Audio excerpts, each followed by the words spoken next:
Jeg er inde på klubben. Jeg ser en chick, hun står med noget jeg klukker. Jeg føler meget noget så tiltrukket af det. De er så dejlige, runde og formede. Jeg kan se knopper der buler ud.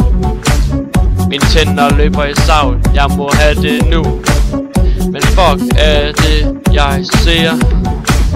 Jeg går hen til hende og spørger, må jeg få en af dem der? Siger det må du rigtig godt. Jeg tager den i min hånd og løfter den op. Så sætter jeg den ind til min mund. Hvad fuck er det jeg smager? Så var det fucking at jeg mærkede, at det ikke var chokolade i bollen. Det var sgu en tørret vindrå. Fucking rosinbolle. Se seriøst, hvad tænkte hun på? Jeg har bedre stander end det der. Fucking lorte rosinbolle. Fucking rosinbolle. Fucking lorte rosinbolle. Fucking lorte rosinbolle.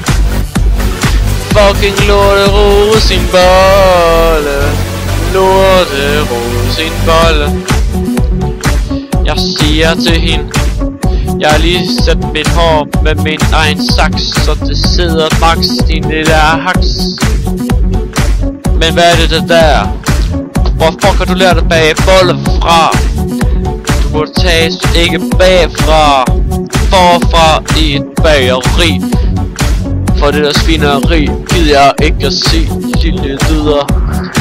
Nu skal jeg vise dig, hvilket helvede min smagsløg kom i, da jeg puttede din rosinbolle op til min dejlige mund. Fucking rosinbolle. Jeg vil meget hellere chokolade. Din fucking lorte rosinbolle. Fucking lorte rosinbolle. Lorte rosinbolle. Jo, du skal fortælle dig noget.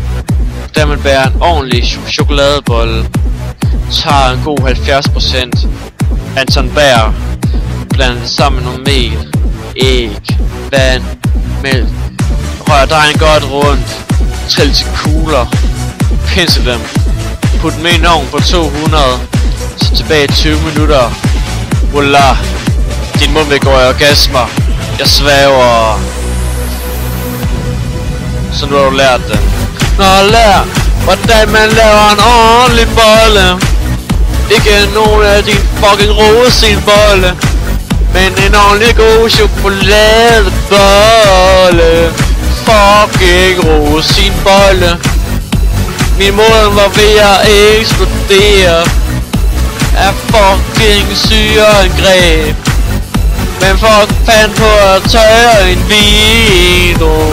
Fucking rosinbolle. Nu er jeg ved at løbe tør for ord, men jeg skal sgu ud og ski. Så nu siger jeg farvel til den lille pige, og håber på, at hun gider bage en ordentlig bolle.